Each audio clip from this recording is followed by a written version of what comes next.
Muy buenas tardes, no sé si deciros buenas tardes o buenos días a todos vosotros en esta sesión 19 del curso 52 preguntas sobre la nueva evangelización. Buenas tardes porque me vais a ver por la tarde, buenos días porque siento mucho el que esta sesión no pueda ser en directo. Está grabada en el mismo día, esta misma mañana, y la estamos grabando ahora el mismo martes por la mañana, por una razón muy sencilla. Esta tarde, a la misma hora de la emisión del programa, perdón, del curso, a las 7:30, pues coincide que es el funeral en Madrid por el eterno descanso de su santidad el Papa Francisco, presidido por el cardenal José Cobo. Por tanto, aquellos que habéis conectado al curso y no lo sabíais, podéis perfectamente ver esta sesión del curso en otro momento, que queda grabada en YouTube, por si queréis ver en directo. Me imagino que o Telemadrid o si no el streaming de la Diócesis de Madrid, pues emitirá también el funeral por el eterno descanso del Papa Francisco en este novenario después de el funeral oficial el sábado pasado en Roma, en el cual ya, además de la misa, las 9 misas en Roma, en la Santa Sede, con distintos grupos, misas funerales durante estos 9 días. También en estos 9 días, pues es cuando se están celebrando también en casi todas las diócesis del mundo misas funerales como esta que tenemos esta tarde en Madrid, y que estando don José Cobo en Roma, en las congregaciones generales, en cambio ha querido volverse a Madrid. A pesar del apagón de ayer ha podido volver y poder celebrar esta tarde, y se volverá inmediatamente a Roma para las congregaciones generales y en los próximos días para el cónclave.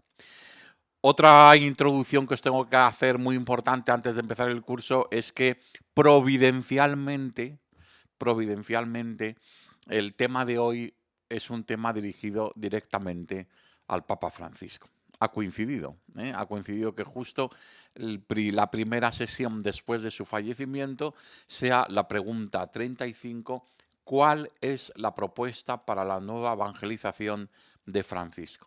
Por tanto, que sirva también de algún modo la sesión de hoy como homenaje a nuestro queridísimo Papa Francisco, que tantos beneficios, que tanto bien ha hecho para la Iglesia en los 12 años de su pontificado. Pues vamos a comenzar. Bueno, os digo que también os digo que estamos justo a la mitad del libro, ¿eh? O sea que si abrimos el libro, fijaos, pues prácticamente estamos en la mitad del libro, y por tanto estamos en la página 352 del libro, pues más o menos, porque hay 684 páginas, no, perdón, sí, 700 páginas. Bueno, pues más o menos la mitad, ¿no? La 352 es donde comienza este epígrafe dentro de los últimos epígrafes. Todavía nos quedan dos muy interesantes también en referencia al Papa Francisco y los papas anteriores, Juan Pablo II y Benedicto XVI. Y bueno, pues en realidad estamos ya, por tanto, en los últimos epígrafes del capítulo cuarto, de los 5 capítulos del capítulo cuarto. Bien, mm, que es el capítulo sobre la nueva evangelización y salida a las periferias. ¿En qué quedamos? La pregunta es: ¿cuál es la propuesta para la nueva evangelización del Papa Francisco? ¿No? Eh, Como no hay nada peor que el atrevimiento de la ignorancia, no es extraño oír decir a los profetas de desventuras que el Papa Francisco ha dejado atrás el gran impulso de la nueva evangelización que inició San Juan Pablo II y que continuó Benedicto XVI. Bueno, sobre esto vamos a hablar en las preguntas siguientes, pero ya adelantamos, digamos, como este titular previamente al comienzo en el libro, pues al comienzo de este epígrafe, ¿no? Al Papa Francisco, bueno, pues la verdad es que es todo lo contrario. Es todo lo contrario. En absoluto, el Papa Francisco, con el Papa Francisco se produce como una ruptura o sobre todo un final de la propuesta entusiasta del Papa Juan Pablo II sobre la nueva evangelización. Exactamente del mismo modo en el que Benedicto XVI continuó esta propuesta aportando ideas nuevas, y propuestas nuevas, exactamente del mismo modo el Papa Francisco recoge este desafío de Juan Pablo II, que a su vez lo ha recogido Benedicto XVI de la nueva evangelización, lo recoge plenamente, ¿no? Al Papa Francisco no solo le toca terminar y publicar la encíclica Lumen Fidei, que inició Benedicto XVI, sino que es, por tanto, la luz de la fe, que por tanto tiene que ver muchísimo con la nueva evangelización, sino que su exhortación apostólica, Evangelii Gaudium, no es otra cosa sino la gran apuesta del Papa Francisco por la nueva evangelización, concepto además al que dedica la tercera parte de su primer capítulo, en el que encuadra y pone la base del desarrollo de toda su exhortación, que nadie duda en calificar como la hoja de ruta de sus 12 años de pontificado, Evangelii Gaudium. No solamente eso, sino que al comienzo de Evangelii Gaudium justifica perfectamente esta exhortación apostólica en la nueva evangelización, como una reflexión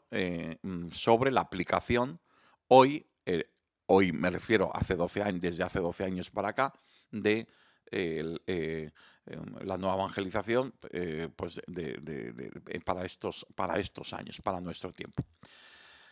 De hecho, enmarca el Papa Francisco esta hoja de ruta, la exhortación apostólica Evangelii Gaudium de la nueva evangelización, a través de 4 vinculaciones entre ambas. Vamos a ver qué 4 vinculaciones encontramos inmediatamente.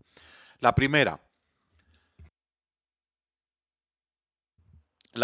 se trata de una exhortación postsinodal, de una asamblea sinodal cuyo objetivo expresado en su mismo nombre es la aplicación de la nueva evangelización.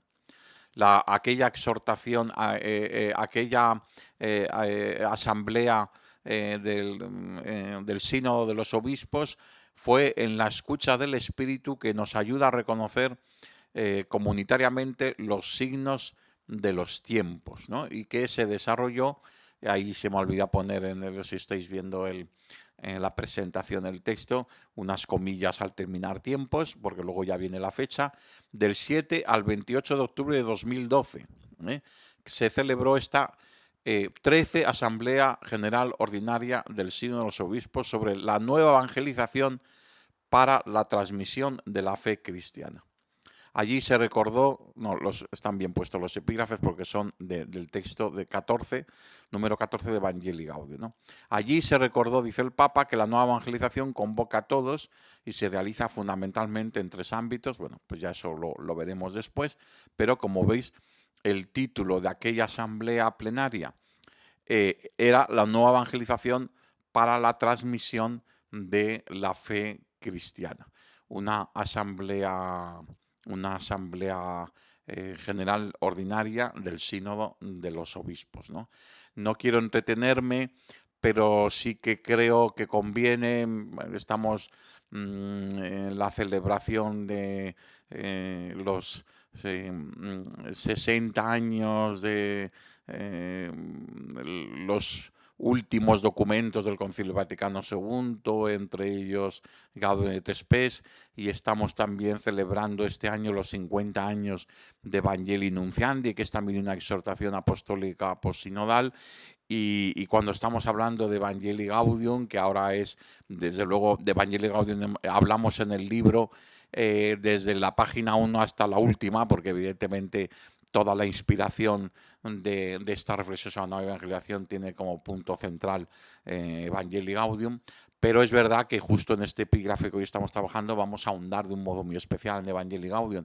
Por eso conviene también recordar que las exhortaciones apostólicas posinodales que hemos tenido desde el final del Concilio Vaticano II responden no a sínodos, los llamamos así por simplificar, pero en realidad no son sínodos, pues como ha sido el sínodo de la sinodalidad convocado por el Papa Francisco, sino que son asambleas generales del sínodo de los obispos. San Pablo VI, cuando terminó el Concilio Vaticano II, preguntó qué fórmula podríamos tener para que esta experiencia del concilio continúe de un modo organizado y de un modo programado, esta experiencia de comunión entre los obispos, sin necesidad de que el sínodo, de que el concilio no termine. El concilio tenía que terminar, porque no puedes tener a todos los obispos del mundo en Roma. Tendrán que estar en sus diócesis. Ya estuvieron 3 años, ¿no? Pero entonces, bueno, se les ocurrió en aquel momento esa idea, pues ¿por qué no dejamos convocado una especie de sínodo permanente de los obispos que frecuentemente se reúnen, no todos, pero sí una selección de obispos de todo el mundo, seleccionados desde las conferencias episcopales precisamente para tratar los distintos temas que vayan a tratarse en esos sínodos, y como es un único sínodo, los vamos a llamar asambleas, unas ordinarias, otras extraordinarias, del sínodo de los obispos. Normalmente las ordinarias han sido las asambleas que han tenido que ver o bien con la Iglesia en cada uno de los continentes, o bien cada una de las vocaciones en la vida de la Iglesia, la vida religiosa, el laicado, el sacerdocio, etcétera. Bien, y así, pues tenemos, fijaros, en todo el pontificado Juan Pablo II, pues muchísimos asambleas sinodales, otras convocadas por el Benedicto XVI y otras convocadas por el Papa Francisco, ¿no? Este contexto me parece importante, el de estas asambleas y el de esta práctica de los papas, tanto Juan Pablo VI como Juan Pablo II, como Benedicto XVI, como el Papa Francisco, de que al final de estos sínodos de obispos se recogían las conclusiones de los padres sinodales, y a partir de esas conclusiones el Papa, con su magisterio pontificio, elaboraba una exhortación apostólica posinodal, también aportando sus propias reflexiones a partir de la reflexión que han hecho los obispos en el sínodo. Bueno, pues en ese contexto nos encontramos, en una exhortación apostólica postsinodal.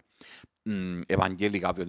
Y lo que es importantísimo para lo que nos ocupa ahora, una asamblea plenaria del Sínodo de los Obispos cuyo tema era la nueva evangelización. Y la exhortación apostólica es a partir de esa asamblea del Sínodo de los Obispos sobre la nueva evangelización. Por tanto, Evangelii Gaudium y nueva evangelización, la relación es directísima, directísima en todos los sentidos, ¿no? Bien, continuamos. Segunda, hemos dicho que vamos a buscar 4 vinculaciones. Segunda vinculación, propone los 3 mismos ámbitos de desarrollo de la nueva evangelización que había propuesto San Juan Pablo II en su encíclica Redemptoris Missio.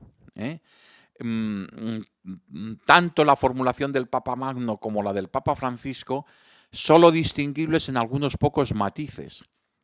Las expusimos en el segundo capítulo de esta reflexión al explicar la trilogía de ámbitos dinámicos y abiertos al desafío misionero de la Iglesia para con los cercanos, los alejados y los lejanos.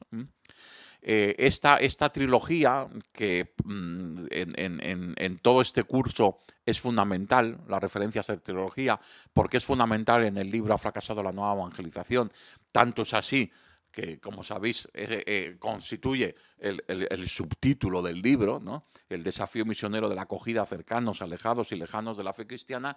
Evidentemente, esta trilogía no me la invento yo. Esta trilogía es del magisterio de la Iglesia reiterado. Es decir, esta trilogía aparece ya en Redemptoris Missio y aparece desarrollada magníficamente en Evangelii Gaudium, y de algún modo aparece también, bueno, de algún modo también con mucha claridad, antes de Redemptoris Missio y por tanto también antes de Evangelii Gaudium, aparece en Evangelii Nunciandi. En Evangelii Nunciandi de San Pablo VI ya aparece esta trilogía. Es curioso porque, siendo un elemento tan básico del magisterio de la Iglesia sobre la evangelización y sobre la nueva evangelización, en cambio no es habitual en nuestro lenguaje. Nos hemos habituado más o menos a hablar de la misión con los alejados, pero seguimos hablando de pastoral cuando hablamos de los de casa, y no tanto de una característica de que se trata también de un elemento misionero con los cercanos, porque los cercanos, recordáis, tenemos siempre un pie dentro y otro pie fuera, y es necesario que estemos siempre recibiendo el primer anuncio, los que participamos. Por lo tanto, con nosotros también la Iglesia tiene que ser misionera, ¿no? Alejados, pero sobre todo porque nos olvidamos de los lejanos, y los lejanos son el 99%, porque no son alejados porque nunca estuvieron en la Iglesia. Y no solamente en los países de misión, con la misión a dientes, sino en los países de tradición cristiana donde ya una gran parte de la población no tiene ninguna noticia, no ha recibido el querigma, el primer anuncio, no tiene ninguna noticia de Jesucristo, ¿no? Y por tanto no son alejados, no son gente que ha sido cristiana, que ha tenido una decepción, que se ha ido, no, son lejanos. Bueno, no insisto en esto, que ya hablamos de ello, y si no, me entretengo y no seguimos el programa. Tercer nexo de unión entre Evangelii Gaudium y la nueva evangelización. Explícitamente propone tomarse en serio la propuesta de San Juan Pablo II sobre la nueva evangelización. Dice Evangelii Gaudium, dice el Papa Francisco, en paz descanse, en Evangelii Gaudium. Juan Pablo II nos invitó a reconocer que es necesario mantener viva la solicitud por el anuncio a los que están alejados de Cristo, porque esta es la tarea primordial de la Iglesia. La actividad misionera representa aún hoy día el mayor desafío para la Iglesia, y la causa misionera debe ser la primera. ¿Qué sucedería si nos tomáramos realmente en serio estas palabras? Simplemente reconoceríamos que la salida misionera es el paradigma de toda obra de la Iglesia. En esta línea, los obispos latinoamericanos afirmaron que ya no podemos quedarnos tranquilos en espera pasiva en nuestros templos, y que hace falta pasar de una pastoral de mera conservación a una pastoral decididamente misionera. Esta tarea sigue siendo la fuerte de las mayores alegrías para la Iglesia. Habrá más gozo en el cielo por un solo pecador que se convierta que por 99 justos que no necesitan convertirse. Bien, como vemos claramente, en este párrafo de Evangelii Gaudium se nos dice con toda claridad estas dos ideas que sobre todo yo he subrayado en rojo, ¿no? Es decir, que la llama de la urgencia del anuncio a los alejados, a los lejanos, es tarea primordial de la Iglesia, y ese es el objetivo principal de la hoja de ruta de Evangelii Gaudium. En Evangelii Gaudium se nos hablará también de la Iglesia en salida, y por tanto esta idea, lo fundamental, una Iglesia más misionera, ¿no? Esta es la idea de claridad. Y luego también hace una referencia a cómo, digamos, esta propuesta de la nueva evangelización tuvo mucho que ver también con una dinámica que se movió muchísimo en Latinoamérica, que fue realmente la gran acogida de la nueva evangelización en Latinoamérica, que tiene como punto culminante la Asamblea Plenaria del Episcopado Latinoamericano de Aparecida, donde el cardenal Bergoglio y luego Papa Francisco pues tuvo un protagonismo decisivo, ¿no? Y por tanto estamos todo el rato en referencias a todo lo que ha significado en un continente como el europeo, en el continente americano, en toda la Iglesia, el desafío permanente de la nueva evangelización que, que ya estaba en ciernes en el Concilio y en Pablo VI, Evangelii Nunciandi, pero que lo propone Juan Pablo II, y que desde la propuesta entusiasta de Juan Pablo II, bueno, pues es un desafío que ha ido recorriendo todas estas décadas, pues distintos capítulos, no solamente desde el punto de vista de la reflexión sobre lo que significa una evangelización, sino sobre todo, además de esta reflexión, sobre la pregunta ¿y cómo realizar la nueva evangelización? Y han ido surgiendo distintas propuestas y distintas iniciativas y distintos planteamientos, ¿no? Podríamos decir que dentro de este marco y en base a la doctrina de la Constitución Dogmática Lumen Gentium, dice el Papa Francisco, decidí, entre otros temas, detenerme largamente en las siguientes cuestiones: la reforma de la Iglesia en salida misionera, las tentaciones de los agentes pastorales, la Iglesia entendida como la totalidad del pueblo de Dios que evangeliza, la humilía y su predicación, la inclusión social de los pobres, la paz y el diálogo social, las motivaciones espirituales para la tarea misionera, que es un párrafo de Evangelii Gaudium que en el fondo nos está preparando ya y ofreciéndonos el índice de los grandes temas que aparecen en la exhortación apostólica. Bien. Cuarto nexo de unión evidente entre Evangelii Gaudium y la nueva evangelización. A la hora de plantear la propuesta y límites de esta exhortación, propone el índice de los temas a tratar en el desarrollo de la exhortación. Bueno, es esto que hemos leído ahora, ¿no? Tenía que haber leído ese párrafo después de este, da lo mismo, ¿no? Y al hacerlo bajo el epígrafe de la nueva evangelización para la transformación de la fe. Hay un epígrafe explícito en Evangelii Gaudium que es la nueva evangelización para la transmisión de la fe, pero no es un epígrafe, no es un punto del documento marginal, en una lista de cosas pues es una más, no, es justo en un punto en el que lo que está planteando en Evangelii Gaudium es de qué va Evangelii Gaudium y cuáles son los temas que trata Evangelii Gaudium al inicio de la exhortación, ¿no? Y ahí aparece claramente, y ya incluso como epígrafe, este epígrafe, la nueva evangelización para la transformación de la fe. Bien.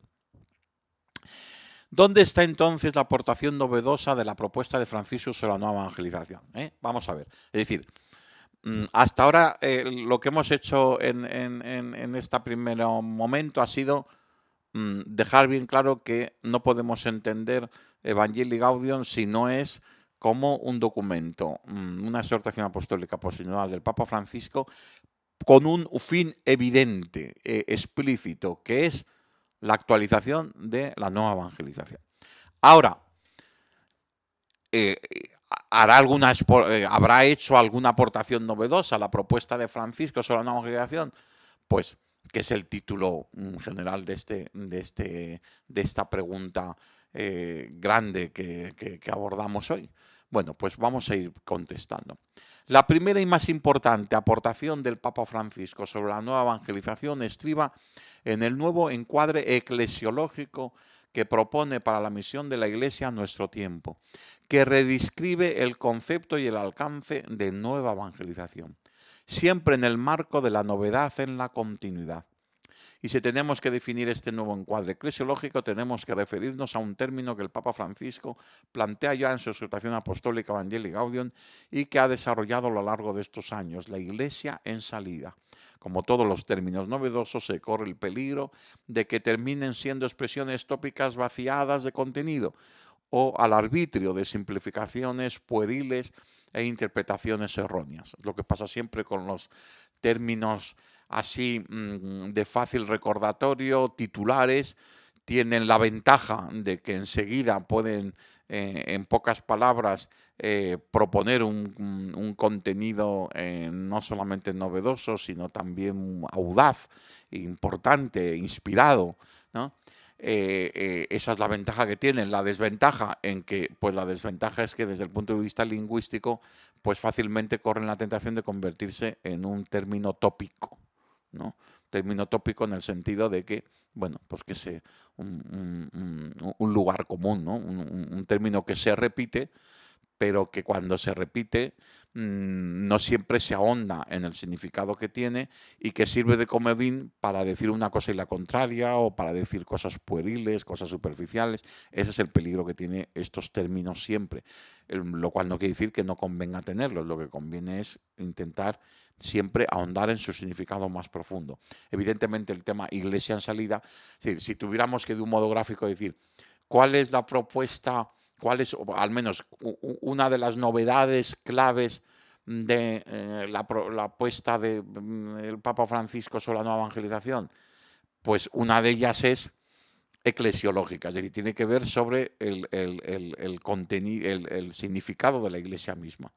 Que la Iglesia, si es Iglesia de Jesucristo, si es Iglesia católica, es Iglesia en salida, es decir, y es Iglesia para evangelizar.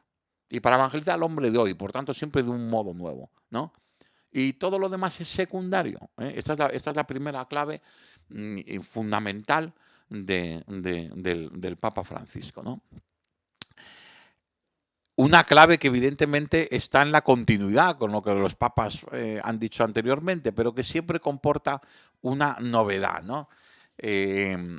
Aprovecho para deciros con ocasión del fallecimiento del Papa Francisco, a mí me han pedido varias colaboraciones en distintos medios y una de ellas es un artículo pequeñito, ¿no?, de una página en la revista Vida Nueva, en el especial sobre el Papa Francisco Vida Nueva, en la cual yo planteo precisamente que un juego de palabras con esto de la novedad en la continuidad, en el pontificado. Es decir, cuando empezó el pontificado hace 12 años del Papa Francisco, convenía mucho insistir en la continuidad en la novedad. Es decir, hay novedad, sí, pero cuidado, no nos alarmemos, es una novedad en la continuidad con el magisterio, con la trayectoria de los papas anteriores. Y yo decía en ese artículo, pero ahora fallecido el Papa Francisco, a lo mejor tenemos que subrayar dentro de ese mismo marco de la continuidad y la novedad, tenemos que subrayar la novedad en la continuidad, es decir, subrayar qué cosas son realmente novedosas. Y ahí aporto 3 claves y una de ellas es esta, la de la Iglesia en salida, pero hay otras, ¿no? Entonces, bueno, no estoy explicando ese artículo, sino el libro y por tanto ahí lo dejo, pero un poco para subrayar este aspecto, ¿no? Ojalá, decíamos antes, ya no se quede en mero eslogan. Desde luego, en la intención del Papa no está en hacer de esta expresión la frase publicitaria de una campaña de imagen eclesial para este tiempo, sino una llamada a la conversión y a una reforma sin retorno, una reforma irreversible. Yo estoy convencido de que las reformas del Papa Francisco, sobre todo las 3 grandes reformas del Papa Francisco, son reformas primero inacabadas, lógicamente, 12 años no da tiempo pero aun siendo inacabadas son irreversibles. Es decir, es prácticamente imposible que el nuevo sucesor de Pedro que elijan en las próximas semanas los cardenales iluminados por el Espíritu Santo o el Espíritu Santo a través de los cardenales, lo digamos como lo digamos, bueno, pues suponga una ruptura. No, siempre hay novedad en la continuidad, siempre hay continuidad en la novedad, ¿no?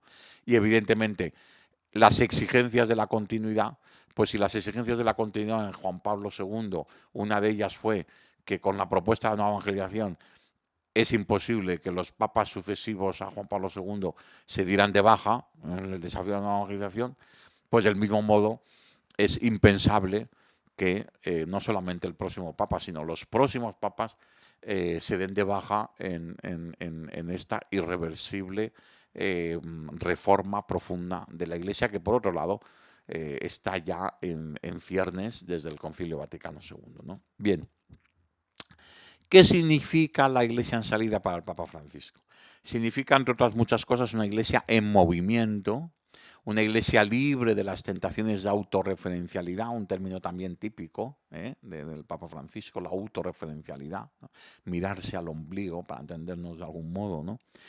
Una Iglesia más pobre, más libre, más amable, una Iglesia hospital de campaña, todos estos son términos, bueno, todo esto, pues fijaros, en la humildad del cardenal Rea aparecían todos estos conceptos, ¿no?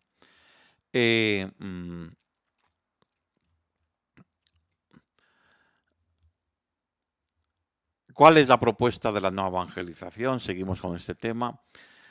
Aquí hay una anécdota que yo creo que es muy interesante, la recordaba yo el otro día en la transmisión del funeral en Telemadrid, que es la de, y que además es de una actualidad máxima hoy, en esta sesión de hoy, porque justo esta sesión de hoy está en un día en el que se ha iniciado ya esta etapa de lo que llamamos las congregaciones generales, ¿no? Se llaman en plural porque cada día se entiende que son como una reunión nueva, ¿no? Pero en realidad es un periodo de reunión de los cardenales antes del cónclave, que es muy distinto al cónclave, porque las congregaciones generales es un momento en el que se produce un diálogo, ¿no? Abierto, en el que evidentemente ya no solamente por respeto, por sentido común, sino por decencia y por sentido espiritual y no político, ¿no? De esta elección, no se habla de nombres, pero sí se habla de lo que necesita la Iglesia de hoy y qué tipo de sucesor de Pedro necesita la Iglesia de hoy. ¿eh? Son las dos grandes preguntas y sobre estas preguntas sí que se habla, se hacen reuniones, se hacen explicaciones, por tanto, las congregaciones generales que ahora estamos viviendo son un momento fundamental en el discernimiento sobre la elección del nuevo Papa. Luego ya el cónclave es solamente rezar y votar. Pero es un momento fundamental. Bueno, aprovecho esto por mi vena periodística, imposible no hablar de la actualidad, pero también porque tiene que ver con lo que en este momento del libro yo explico, y es que, porque hago referencia a aquellas últimas congregaciones generales, las previas a las que hoy estamos viviendo en estos días, que son las congregaciones generales previas a aquel cónclave en el año 2012, en el cual pues fue elegido el Papa Francisco, ¿no? Bien. El cardenal Jaime Ortega de La Habana le pidió al cardenal Bergoglio aquellas notas, ¿no? Bien, en ellas está la primera definición de la Iglesia en salida hacia las periferias existenciales, ¿no? Todos recordamos este texto, estaba en esa nota en las congregaciones generales que cada cardenal tenía unos minutos para hacer una exposición breve sobre, digamos, los grandes desafíos de la Iglesia de aquel momento, de hace 12 años.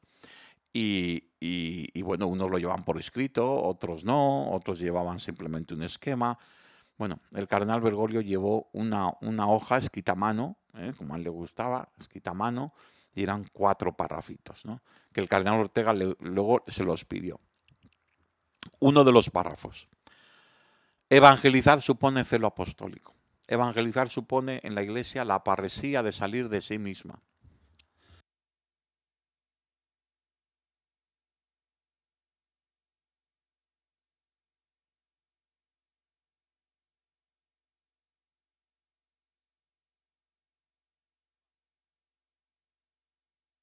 Perdón, evangelizar supone celo apostólico. Evangelizar supone en la Iglesia la parresía de salir de sí misma. La Iglesia está llamada a salir de sí misma, a ir hacia las periferias existenciales, las del misterio del pecado, las del dolor, las de la injusticia, las de la ignorancia y prescindencia religiosa, las del pensamiento, las de toda miseria. Es verdad que luego explicará en Evangelii Gaudium y en otros documentos, ya después como Papa Francisco, explicará esta distinción entre periferias geográficas. Vamos a dedicar un epígrafe completo para hablar de esto, por tanto no adelanto mucho. Periferias geográficas de periferias existenciales. Pero en esta nota, el Papa, el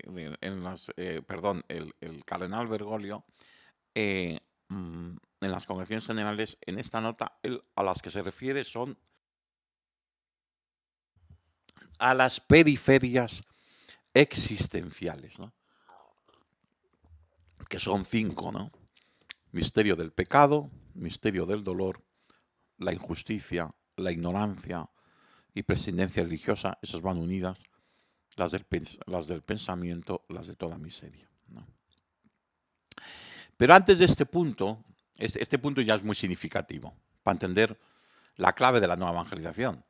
Por eso el título del capítulo 4, por eso quise poner como título del capítulo 4, nueva evangelización y salida a las periferias. ¿En qué quedamos, no? ¿En qué quedamos? ¿En qué sentido? Pues porque, como os decía al principio, como muchos han dicho o dijeron en su momento que el Papa Francisco ya dejaba de lado la propuesta de Juan Pablo II, una nueva evangelización, que no es cierto, que eso es una mentira, eso es más falso que un Judas de plástico, como dice un amigo mío, pues eso es falso, ¿no? Pero se justificaba ¿en qué?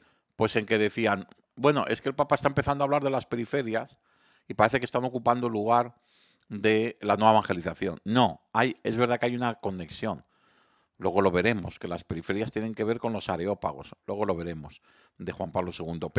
Pero no, aquí la clave está en que de lo que está hablando incluso en esta nota el cardenal Bergoglio, es de una iglesia en salida, de la parresía de la iglesia, por tanto es el espíritu de la nueva evangelización, aunque no la mencione. Y aquí es donde se sitúan ya la descripción de las periferias existenciales. Luego veremos la relación que tienen con los areópagos de la nueva evangelización de Juan Pablo II, ¿no?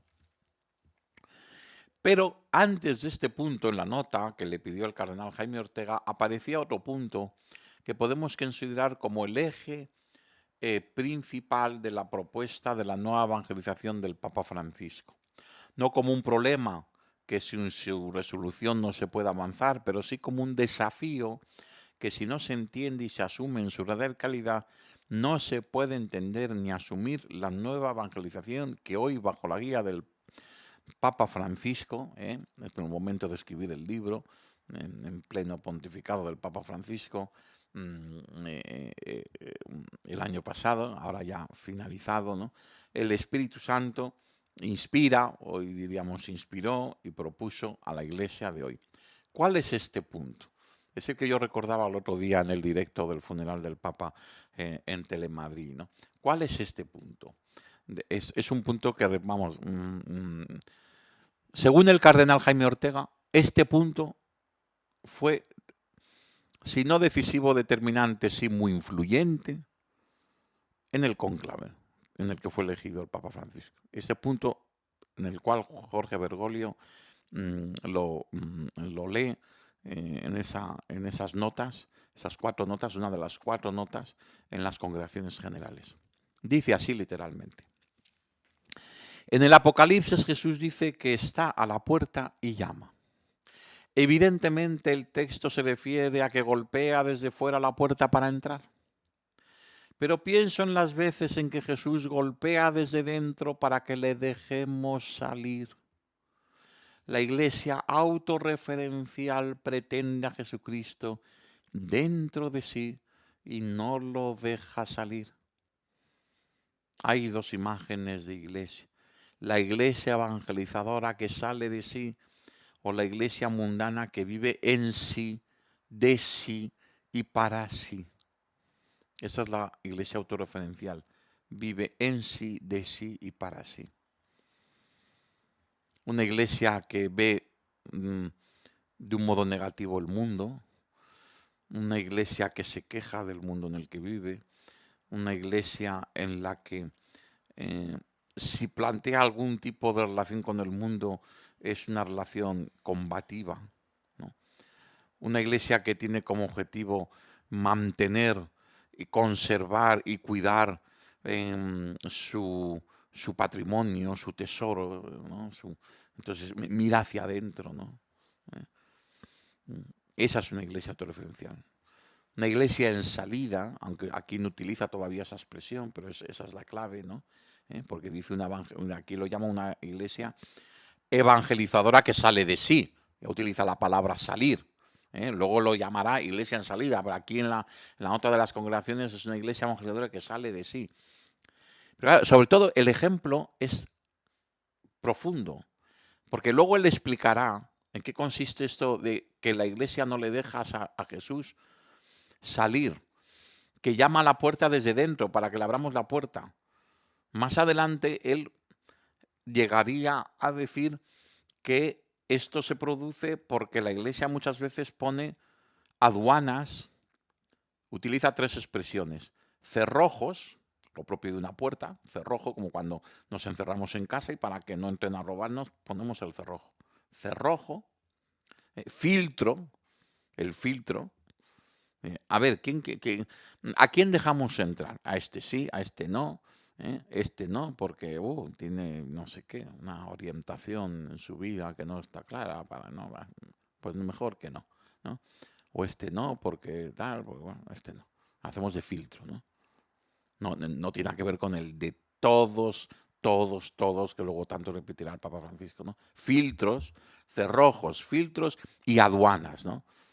¿eh? Las aduanas son condiciones. Mira, aquí para entrar, como si la iglesia fuera un club donde hace falta una serie de requisitos para entrar. Aquí para entrar hace falta tener estos requisitos, ¿no? Bueno, yo creo que la idea, imaginaros lo que esto pudo suponer hace 12 años en las congregaciones generales, soltar una bomba como esto es una bomba intelectual, una bomba profética, ¿no? Este decirle al resto de los del colegio cardenalicio, cuidado, cuidado, cuidado, que tenemos la tentación de tener una iglesia en la cual no es que no dejemos a Jesús que entre desde fuera más en ella, sino que no le dejamos salir, le tenemos encerrado, le tenemos secuestrado dentro de la iglesia, no les dejamos salir al encuentro del hombre de hoy, ¿no? Esto es una bomba. Y así lo entendió el padre, no solamente el cardenal Jaime Ortega. Lo que pasa es que, a diferencia de otros, fue el primero que se atrevió a pedirle esas notas. Es decir, porque él ya se dio cuenta de que esas notas iban a ser históricas. Ya lo intuyó y entonces por eso se lo pidió y se quedó con la nota. Bien, meses antes de la propuesta pastoral del Papa Francisco expresada en su exhortación apostólica Evangelii Gaudium, antes de su elección como obispo de Roma, en las congregaciones generales previas al cónclave, el entonces cardenal Jaime Ortega se sirvió de unas notas, bueno, es lo que ya he explicado, lo que pongo ahí a la izquierda, no lo leo. Esta es la clave de la iglesia en salida. Si no se entiende esto, si no se está de acuerdo con esto, huelga todo ulterior desarrollo. La eclesiología desde el Concilio Vaticano II ya situaba el centro geométrico en sentido analógico de la iglesia no en el centro del círculo que la engloba en medio del mundo, sino en la circunferencia que bordea ese mismo círculo. Allí precisamente es donde queda delimitada, donde encuentra sus espacios fronterizos con el mundo, es donde está su centro, porque la iglesia vive para la misión, no para sí misma. Esta es la idea clave, ¿no? Ya lo he explicado antes, no sigo repitiendo ideas, ¿no? Pero lo que añade el Papa Francisco es muy novedoso, situándose en el ámbito no solo de una revisión teológica, sino en el ámbito de una profunda conversión pastoral. Esta es la clave. ¿Es que se ha inventado una nueva teología de la Iglesia? No. ¿Es que se ha inventado una nueva teología de la misión del Papa Francisco? No. Pero sí ha puesto todo el desafío de la nueva evangelización bajo un paraguas que es el de la conversión. ¿Por qué no desarrollamos todas las potencialidades de la nueva evangelización que nos propuso Juan Pablo II? Esta es la idea clave del Papa Francisco, porque no nos hemos convertido. No nos hemos convertido, no solamente nos hemos convertido a Jesucristo, a su gracia, al Espíritu, no nos hemos convertido a la conversión eclesial. No hemos hecho una profunda conversión eclesial, una profunda conversión de lo que la Iglesia es y para lo que está. Por eso el nombre de Francisco, aquí es clave el nombre de Francisco. Porque ¿cuál es una de las claves? Cuando el Papa Francisco publicó Laudato Si, muchos dijeron, mira, claro, por esto se ha puesto el nombre de Francisco, porque empieza una encíclica pues con una oración de Francisco de Asís y además es sobre el cuidado de la creación, que es una de las claves de la espiritualidad de Francisco de Asís, ¿no? Hermano sol, hermana luna, hermano lobo, hermano pájaro, hermano... No, evidentemente esa clave está y este es el Papa que más ha desarrollado ese aspecto de la teología de la creación y esa propuesta de cuidar la creación, evidentemente. Pero no es esa la razón por la que se ha querido llamarse Francisco. La razón profunda por la que ha querido llamarse Francisco hay que encontrarla en otras dos coordenadas fundamentales. Esta sería una tercera, pero en otras dos que son previas. Una es la pobreza, una iglesia más pobre. San Francisco es el carisma de la pobreza. Yo creo que es la primera. Pero la segunda y fundamental es que Francisco recibe en su interior una voz del Señor que le dice, reforma mi iglesia, reforma mi iglesia. Que él al principio cree, como bien sabéis, que es pues que restaure esa capilla de la Porcíncula, ¿no? Y luego se da cuenta de que no, le está pidiendo algo mucho más grande, que reforme la iglesia, ¿no?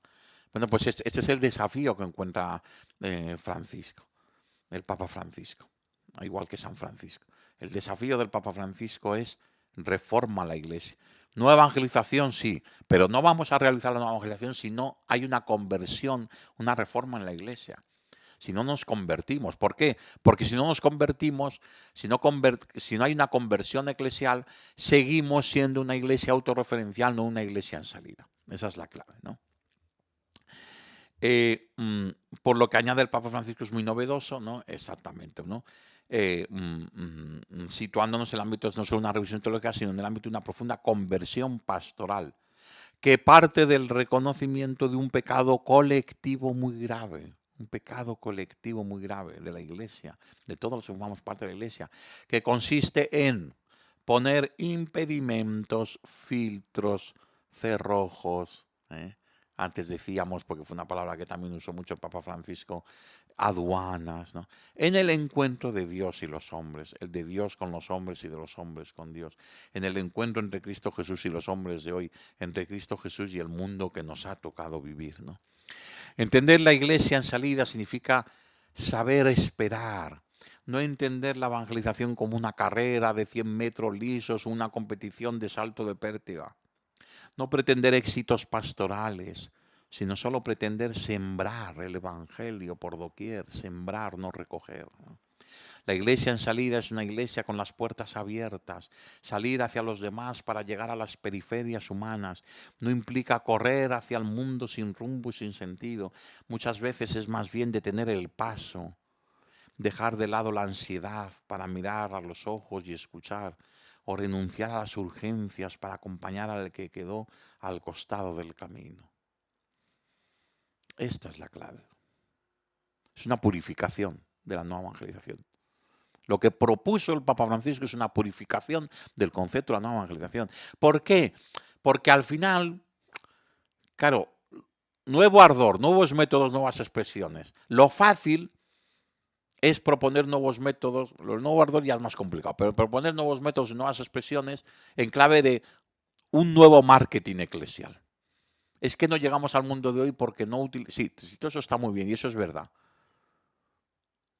Pero eso no sirve absolutamente para nada si se interpreta en una clave mundana de éxito, como puede ser el éxito político, ganar unas elecciones, el éxito empresarial, vender un producto o un servicio, y por tanto convertir la evangelización en el fondo en publicidad.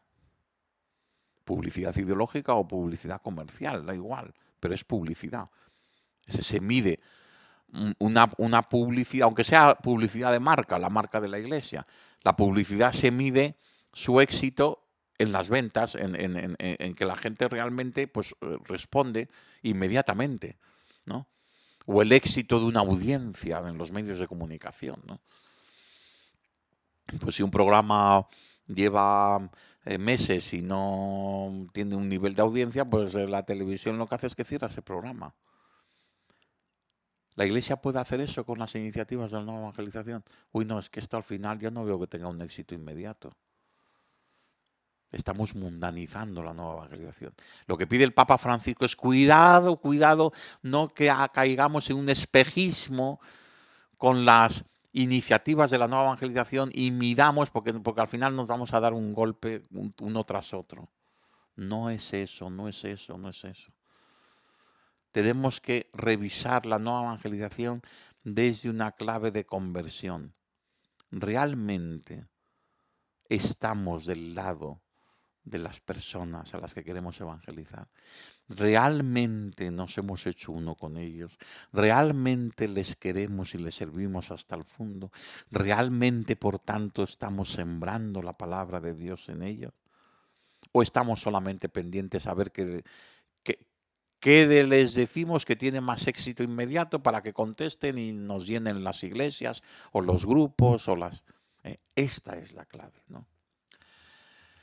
En clave positiva y como respuesta a esta permanente conversión pastoral, una iglesia en salida es una iglesia según Evangelii Gaudium que se pone en marcha siguiendo 4 movimientos: primerear, involucrarse, acompañar, fructificar y festejar.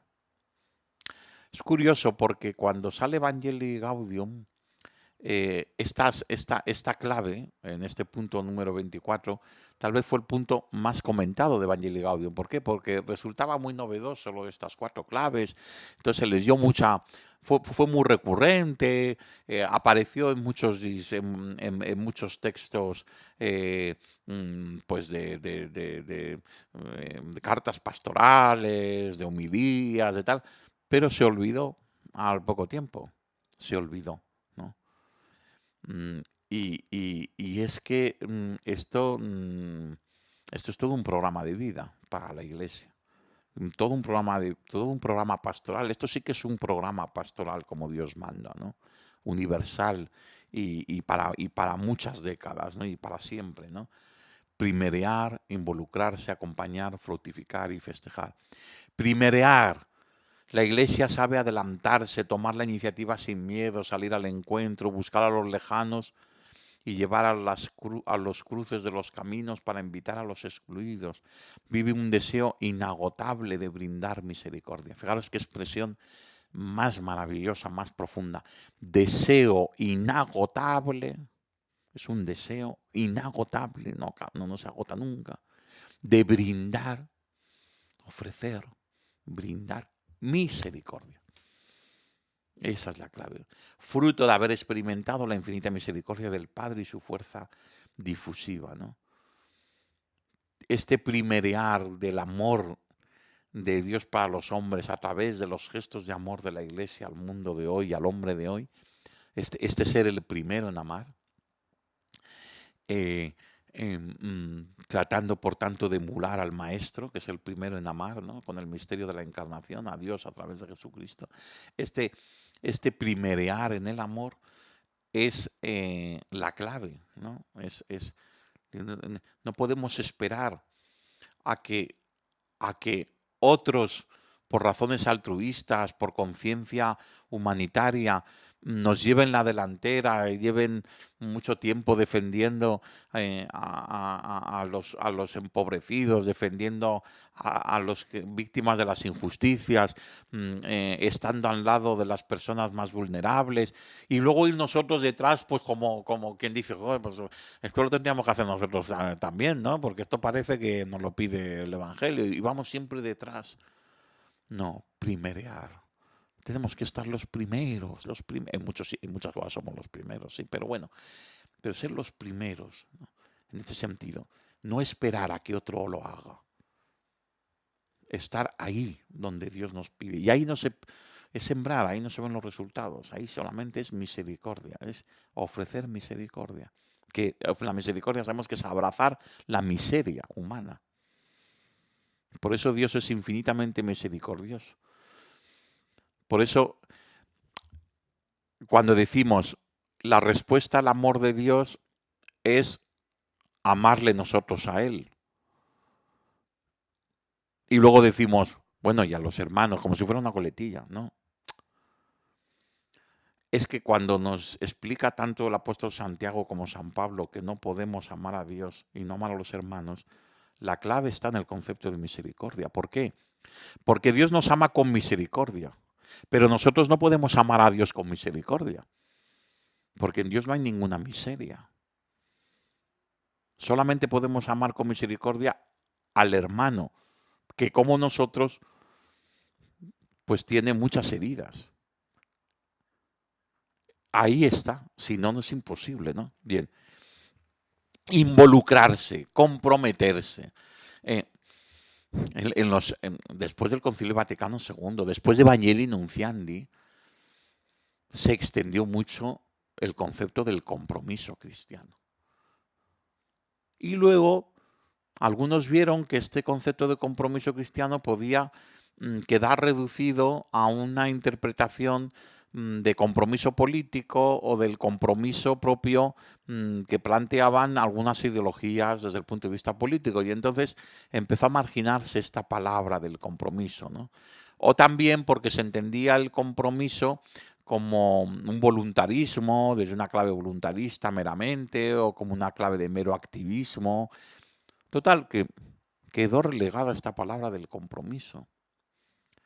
Bueno, pues si no la podemos recuperar 100%, que no entiendo por qué no, no viene mal por lo menos sustituirla por involucrarse, que es lo mismo, exactamente lo mismo. Involucrarse y comprometerse es lo mismo, ¿no? En este contexto en el que estamos hablando, ¿no? Bueno, pues me da igual involucrarse, comprometerse, pero la comunidad evangelizadora se mete con obras y gestos en la vida cotidiana de los demás. Con obras y gestos, concreto, ¿no? En la vida cotidiana de los demás. Achica distancias, se abaja hasta la humillación si es necesario y asume la vida humana tocando la carne sufriente de Cristo en el pueblo. Esto es involucrarse. No mirar las cosas desde fuera y sentenciar desde fuera, sino mancharse las manos, ¿no? Es mejor equivocarse, nos dirá también el Papa Francisco, es mejor equivocarse porque nos hemos involucrado que no equivocarnos nunca, porque para eso lo que hacemos es no involucrarnos, ¿no? No, involucrarse, ¿no? Gestos, obras, en la vida cotidiana de los demás, achicar distancias, a bajarse hasta la humillación, como nos explica San Pablo de Jesucristo, cómo se humilla, ¿no? Tomando la condición humana, ¿no? Pues la humillación, no porque nosotros tengamos que humillarnos ante la condición, porque nosotros somos también de la condición humana, pero todos sabemos que el pecado nos lleva a una conciencia siempre de superioridad. Hasta el pobre más pobre tiene la tentación de ver a otros más pobres que él y despreciarlos por ser más pobres que él, ¿no? No, humillarse, ¿no? Bien. Acompañar a la humanidad en todos sus procesos, por más duros y prolongados que sean. Sabe de esperas largas y de aguante apostólico. La evangelización tiene mucho de paciencia y evita maltratar límites. Expresión profundísima, maltratar límites. Maltratar límites, ¿no? Queremos llevar las cosas hasta el extremo, las queremos apurar, ¿no? Por ejemplo, esto se da cuando caemos en el proselitismo, ¿no? No, es que yo lo que quiero es que venga esto y entonces nos ponemos pesados. No. Acompañar. Los procesos antes que los espacios, ¿no? El tiempo es anterior al espacio, nos dirá también en Evangelii Gaudium el Papa Francisco, ¿no? Los procesos, ¿no? Acompañar significa, es acompañar a las personas durante mucho tiempo, de un modo procesual, ¿no? La iniciación cristiana es un proceso, acompañar. El estar al lado de las personas y mostrarles la misericordia de Dios es un acompañamiento, ¿no? No tengo que buscar otra cosa, no es un medio para conseguir un fin, es un fin en sí mismo, ¿no? Acompañar procesos. No, es que yo lo que quiero es que el proceso termine cuanto antes para que esta persona dé un paso en un sentido, ¿no? Pero no. Acompañar procesos, ¿no? No forzar los procesos, acompañarlos, ¿no? Fructificar. La Iglesia encuentra la manera de que la palabra se encarne en una situación concreta y dé frutos de vida nueva, aunque en apariencia sean imperfectos y inacabados. Saber descubrir estos pequeños frutos, signos, signos, topías, lugares concretos donde se ve el fruto de la evangelización, el fruto del evangelio. Reconocer estos frutos, no con la medida del éxito humano, sino con la medida de los signos de Dios. Aquí se ve signo de Dios en esta comunidad, en esta acción. Bueno, pero es que esto es muy pequeño, no importa. Si es auténtico, eso es un fruto, ¿no? Y hay que valorarlo como tal, ¿no? Festejar, importantísimo. La Iglesia celebra y festeja cada pequeña victoria, cada paso adelante en la evangelización. La evangelización gozosa se vuelve belleza en la liturgia en medio de la exigencia diaria de extender el bien. Fijaros, aquí hay una aportación importantísima, ¿no? El Papa Francisco era jesuita. Y los jesuitas siempre se dice, bueno, es un tópico, porque los jesuitas hay de todo y seguro que tienen también magníficos liturgistas, pero siempre se dice que si hay un punto débil de los jesuitas es la liturgia, ¿no? Bueno, es interesantísima la teología litúrgica del Papa Francisco, que está ya en Evangelii Gaudium y está en, ¿no? con el tema de la mistagogía, con muchos temas. Pero aquí lo vemos, ¿no? ¿En qué consiste la verdadera celebración litúrgica? La de cada uno de los sacramentos, sobre todo la Eucaristía. ¿En qué consiste el verdadero significado de la celebración litúrgica? Festejar, hacer fiesta de el don que hemos recibido y de la vida de la comunidad cristiana y de la vida de la evangelización. Festejar para dar gracias a Dios. Festejar la victoria de Cristo sobre el pecado, sobre el mal, sobre la muerte. Y festejar esta victoria de Cristo también en los pequeños signos donde esta victoria se hace patente y real en la historia humana. Y dar gracias a Dios. Ese es el significado de la celebración cristiana. Por tanto, nunca es una celebración, la liturgia, una cosa separada de la misión evangelizadora, de la obra caritativa de la Iglesia. No, depende de ellas. La Iglesia solo celebra porque vive el Evangelio y porque anuncia el Evangelio. Y celebra precisamente que vive el Evangelio y que anuncia el Evangelio. O mejor dicho, celebra que Dios la ayuda y le da gracias a Dios y la empuja y la mantiene y la lanza para anunciar el Evangelio y para servir el Evangelio, ¿no? A los más pobres. Bien. Sigo porque veo que si no me extiendo excesivamente, ¿no? Siguiendo esta lectura positiva, se trata también de una iglesia que sabe esperar. La iglesia en salida es una iglesia con las puertas abiertas. Salir hacia los demás para llegar a las periferias humanas no implica correr hacia el mundo sin rumbo y sin sentido. Muchas veces es más bien detener el paso, dejar al lado la ansiedad para mirar los ojos y escuchar, o renunciar a las urgencias para acompañar al que se quedó al costado del camino, ¿no? Para acompañar al que se quedó al costado del camino, ¿no? Me apetecería decir tantas cosas, pero vamos mal de tiempo. Pero bueno, caigo en la tentación de decir una cosa que no está aquí en el... Porque no sé si la cuento en otro momento del libro, pero que es... Claro, yo en estos días con el fallecimiento del Papa Francisco me estoy acordando mucho del inicio del pontificado, ¿no? La misa, cuando elijan al nuevo Papa, pues lo primero que tendremos será a los 2 días una misa de inicio del pontificado. Bueno, pues la misa del inicio del pontificado del Papa Francisco, sí, lo cuento en el libro al principio, en la introducción, lo recuerdo. Como de la introducción, yo no sé, sí, algo hicimos una primera sesión, creo, pero bueno, no recuerdo si hablamos de esto. Mm, No pasa nada porque lo vuelvo a repetir en la sesión 19. Ahí cuento, entre otras cosas, que a mí me tocó con otros 2 compañeros periodistas la transmisión de esa misa. Y en esa transmisión yo conté, porque ese mismo día o el día anterior me habían pasado un audio desde Argentina, mi amigo Esteban Pitaro desde Argentina me había pasado un audio del cardenal Bergoglio en una radio de Las Villas, ¿no?, de Buenos Aires, ¿no? Una entrevista de una radio local. Él era poco aficionado a los medios de comunicación, pero sí era una entrevista de una radio local de esas villas, miseria, ¿no? Pues sí que accedía, ¿no?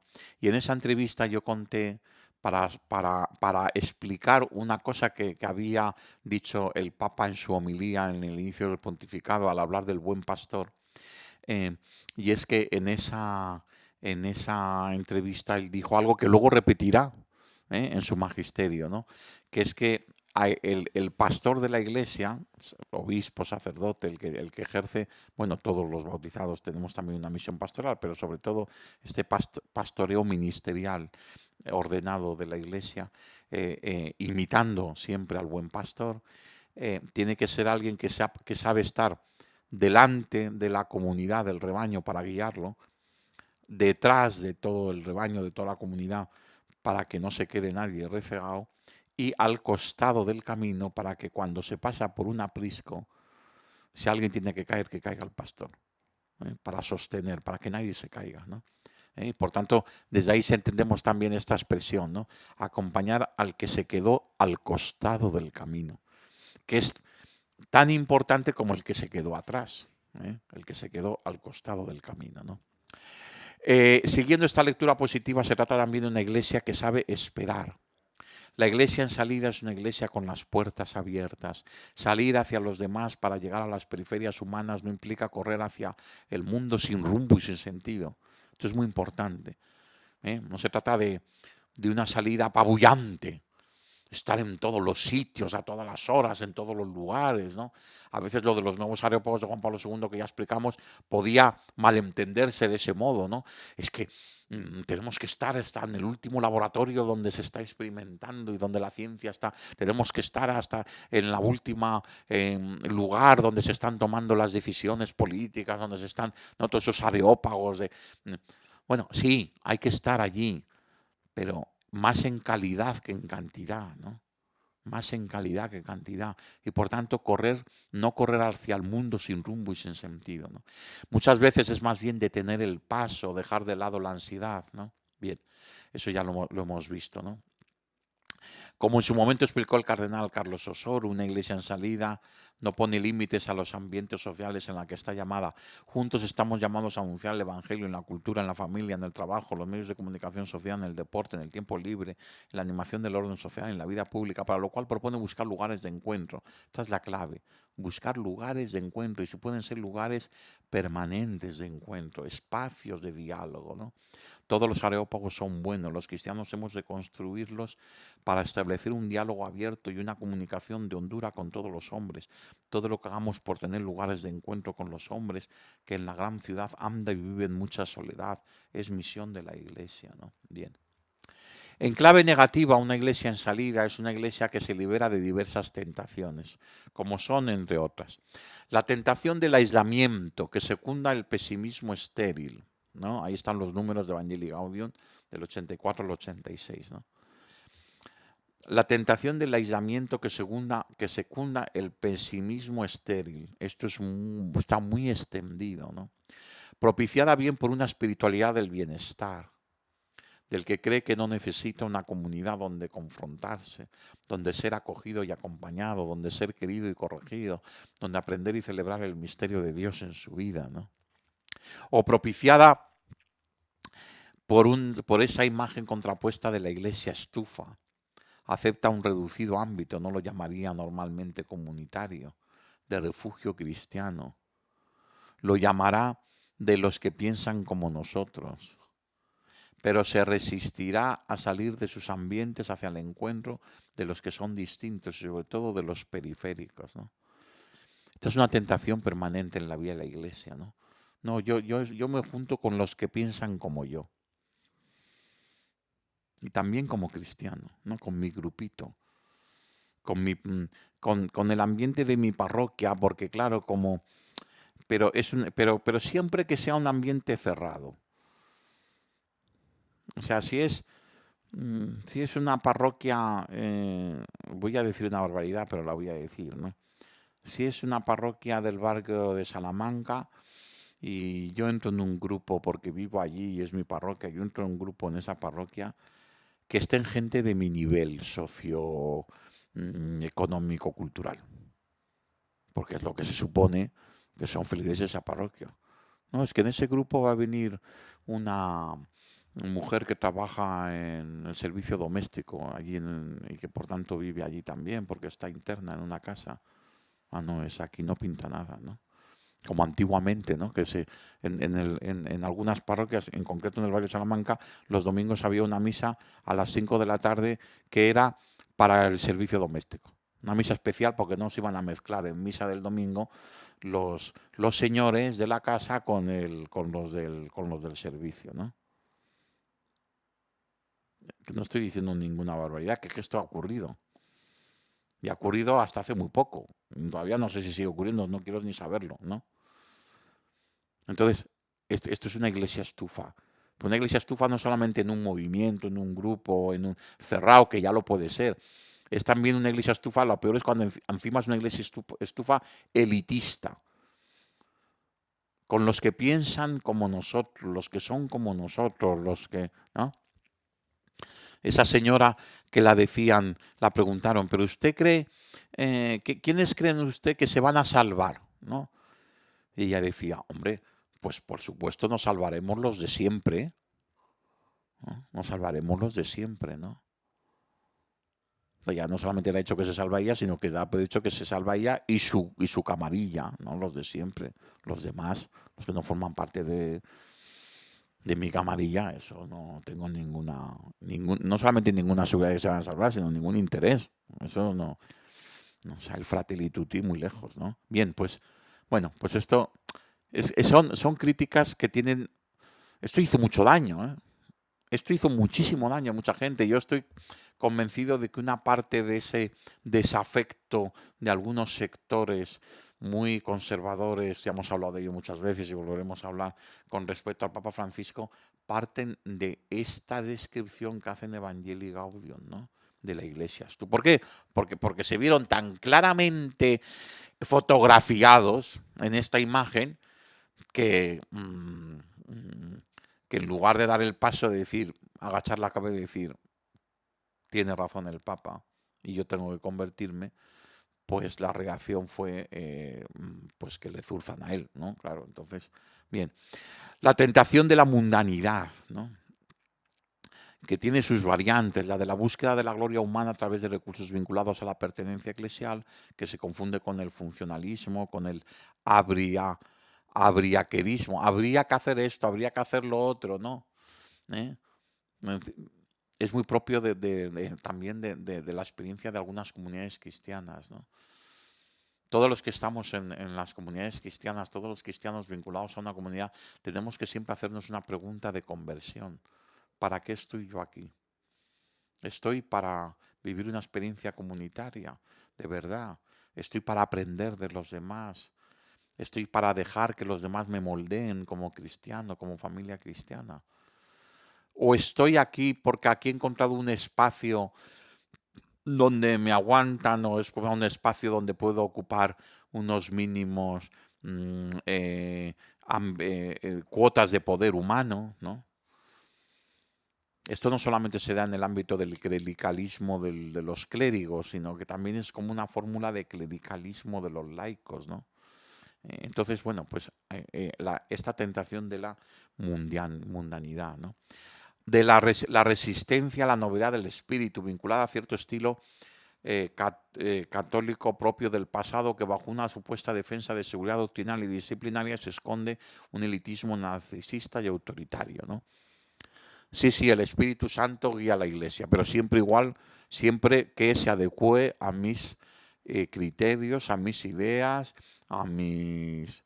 ¿no? No, el Espíritu Santo, como decía el Papa Francisco, sopla donde quiere, cuando quiere, y, expresión del Papa Francisco, y, porque si no, no es Espíritu Santo, nos da fastidio.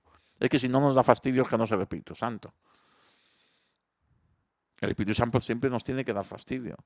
¿Por qué? Porque no está condicionado por nuestras necesariamente reales limitaciones, pecados, tentaciones. No, él precisamente no. Por eso siempre nos va a dar fastidio el Espíritu Santo. Pero esta es la resistencia a la novedad del Espíritu, ¿no?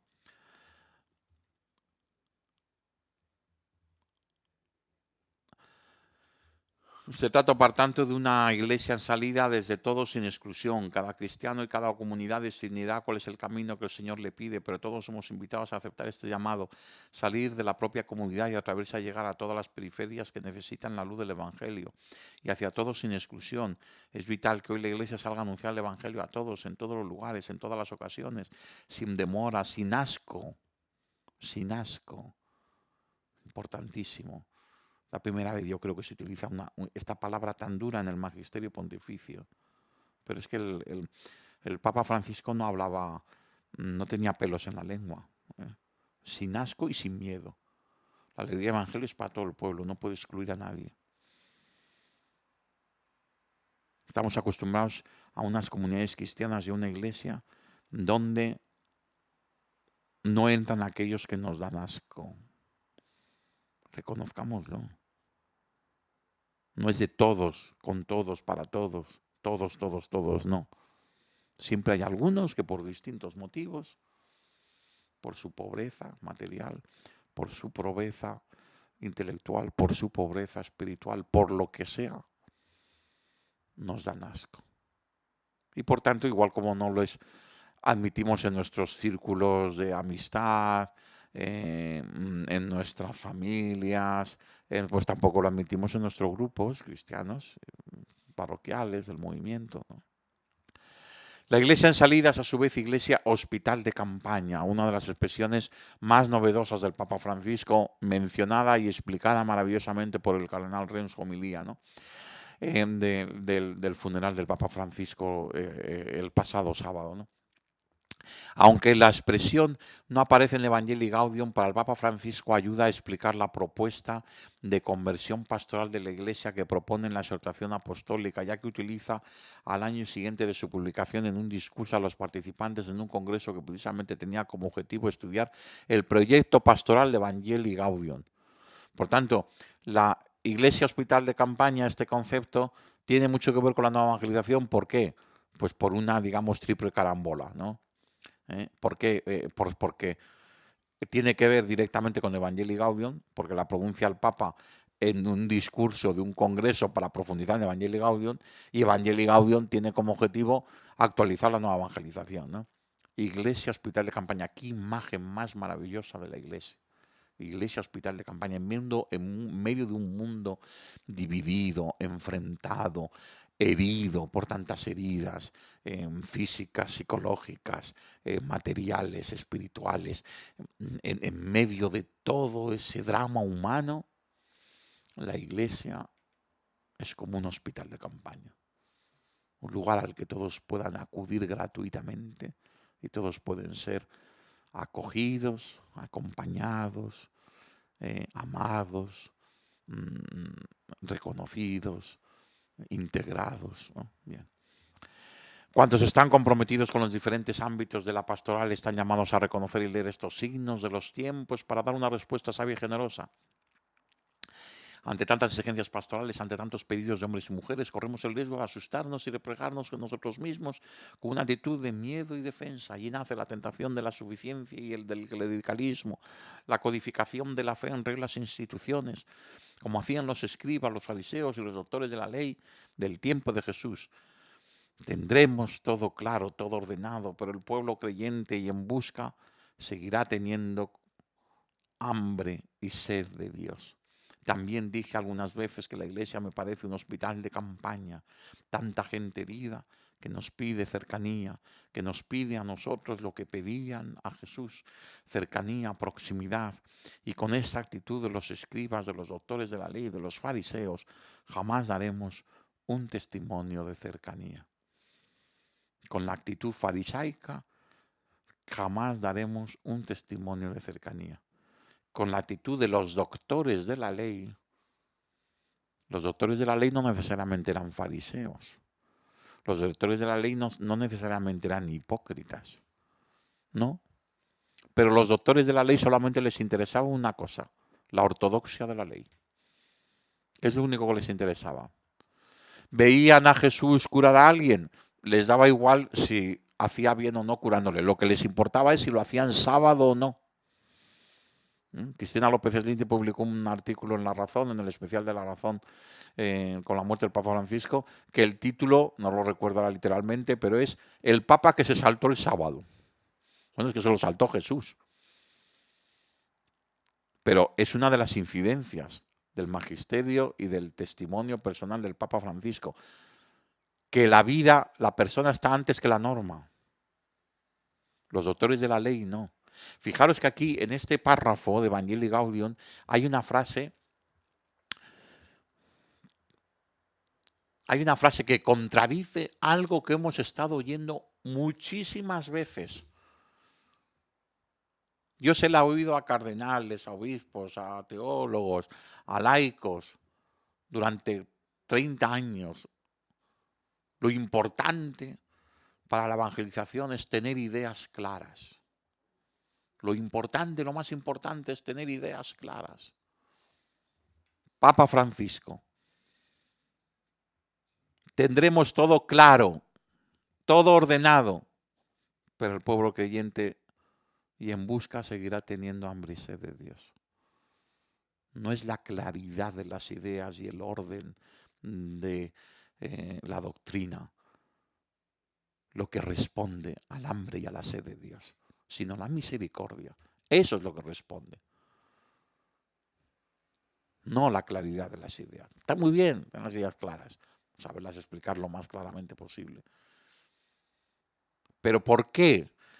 Porque quien subraya que lo principal y defiende que lo principal es la claridad de las ideas, ¿cómo se presenta ante las nuevas generaciones, ante el mundo de hoy?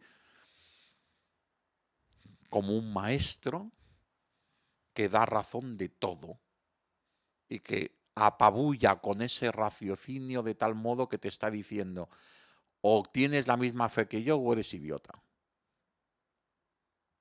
Y así lo único que hacemos es espantar a la gente. No, no es esa la actitud. La actitud no es la del convencer, sino la del estar con, la del acompañar, la de el vivir con el otro. Esa es la de convivir, no es convencer, es convivir. ¿Eh? La imagen de la iglesia como hospital de campaña del Papa Francisco le resulta a algunos demasiado humana, demasiado parecida a la del Concilio de Pueblo de Dios, que ha quedado un poco relegada ante el misterio de comunión, y puede no resultar tan bella como la imagen de la iglesia como barco al que todos pueden subir y salvarse del naufragio en medio de las tempestades de la historia para encaminarse con el Señor como capitán, brújula y timonel al puerto definitivo de la gloria de Dios, imagen preciosa que la mantiene también el Papa Francisco, la ha mantenido también y que está ya en los padres de la Iglesia. Pero esta imagen de hospital de campaña ofrece o esconde otra belleza, una belleza que emana de la belleza de la cruz. Es la imagen de una iglesia que es más madre que maestra, cosa que ya nos había dicho San Juan 23. Una iglesia que es más madre que maestra, porque es una imagen que muestra más a Cristo que cura que a Cristo que enseña. Un hospital de campaña no es un palacio renacentista, ni siquiera un templo gótico. Se parece más a un campo de refugiados. Ahí hemos puesto unas fotos, ¿no? Campo de refugiados. Esa es la nueva imagen de la iglesia, la de un campo de refugiados. A muchos clérigos y a todos los grados de la jerarquía eclesiástica les ha caído como un jarro, les cayó como un jarro de agua fría el testimonio de pobreza del Papa Francisco. Algunos lo han acogido como una llamada a la conversión, otros además han dado pasos para secundar su ejemplo. Pero algunos han visto en los gestos del Papa una actuación que han tildado de demagógica y se han aferrado a sus honores y prebendas. Y lo mismo podemos decir de algunos laicos clericales y clericalizados, ¿no? Ahí tenemos en la imagen algunas imágenes, algunas fotos de algunos que yo aquí no acuso a nadie de nada porque es público y además ha sido para ellos el leitmotiv de estos últimos años, ¿no? El contradecir este magisterio del Papa Francisco, ¿no? Bien. Es una iglesia que ama, que sirve, que es toda misericordia, que denuncia el mal pero no condena a nadie, que no solo dialoga, sino que se postra ante todos porque en todo reconoce a su Señor. Una iglesia hospital de campaña es por tanto una iglesia más pobre, más libre y más amable. Una iglesia pobre y samaritana no es una iglesia en la que nadie pueda tener licencia. ¿Licencia para qué? Una iglesia en la que nadie tiene licencia para, ni para aspirar, ni para acomodarse al lujo de los ricos, mientras dos ciertos de la humanidad viven en la miseria. Una iglesia que sirve de escalera, de trampolín para ser más rico, ni para educar a las nuevas generaciones en la mentalidad competitiva. Esto es un escándalo. ¿Cuántos centros universitarios de la iglesia, sobre todo en las carreras de empresariales, de económicas, están propiciando esta mentalidad antievangélica de la competitividad extrema, ¿no? La mentalidad competitiva, ¿no? Extrema, ¿no? Tienes que ir dando codazos a izquierda y a derecha, ¿no? Para hacerte un hueco en este mundo, ¿no? En lugar de el mensaje de la iglesia que es competitividad con uno mismo, pero no con el otro, ¿no? No, competitividad, una mentalidad competitiva, todo el sistema neoliberal, la mentalidad neoliberal que sostiene la interpretación radical de la economía de mercado se basa en esta mentalidad. No es solamente una estructura del mercantil, la competencia, sino es una mentalidad. Y es una mentalidad antievangélica. Y estamos dedicando esfuerzos económicos y de personales e intelectuales desde la Iglesia para promover esta mentalidad, ¿no? Ni siquiera en la excelencia que divide socialmente bajo el pretexto de la formación de liderazgos. Cuidado con esto de la formación de liderazgos, ¿no? Cuando la Iglesia habla de liderazgos, habla de liderazgos compartidos, de precisamente el que no haya líderes individuales, sino que el liderazgo se comparta, ¿no? Pero caemos en esta trampa, ¿no? Formación de líderes, formación de élites. Todo esto lo arrastramos desde antes del concilio, pero seguimos con ello, ¿no? Se sigue hablando así, se siguen haciendo planes pastorales en muchos grupos con este planteamiento. Ni para asumir acríticamente los postulados del mundo cuando estos cuestionan o manipulan las libertades civiles, los derechos humanos y la dignidad de los trabajadores, ¿no? Pero lo asumimos acríticamente, ¿no? Estos postulados del mundo, ¿no? Lo asumimos acríticamente. De esto no protestamos, ¿no? A los poderosos no les protestamos, ¿no? No vaya a ser que perdamos alguna prebenda, ¿no? Ni para excluir, marginar y desacertar, qué es lo que hacemos por inercia cuando no nos queremos hacer amigos de los pobres, ¿no? Al final siempre está esta tentación, excluir, marginar, ¿eh? Desacertar no es, me equivoco, es descartar, descartar, ¿no?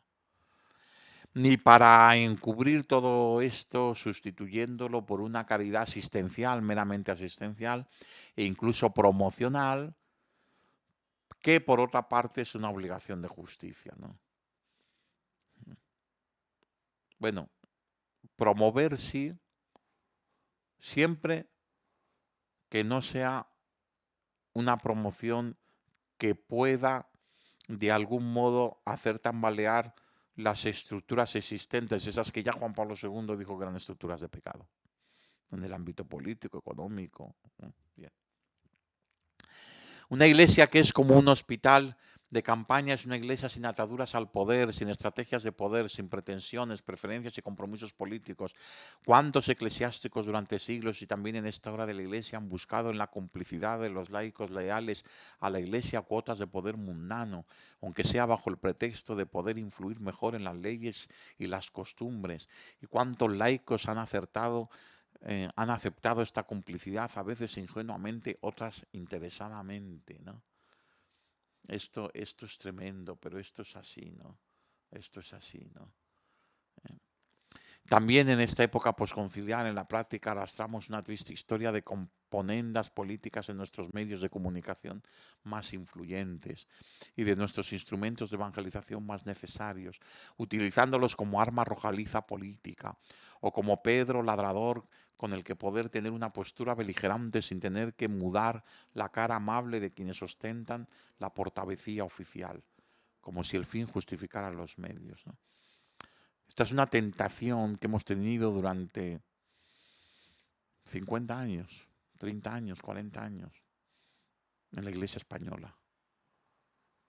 Por un lado tenemos los portavoces oficiales de las diócesis, de la conferencia episcopal, de los obispos, por supuesto, moderados, discretos, cuidando siempre no contradecir la sana laicidad, la separación Iglesia-Estado, no contradecir la doctrina social de la Iglesia. Pero por otro lado tenemos nuestros medios de comunicación.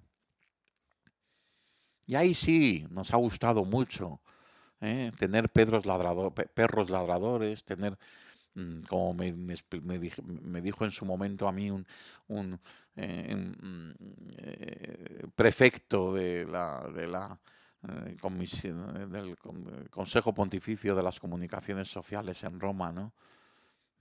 Es que, hombre, una cosa es tener comunicadores monaguillos y otra cosa es tener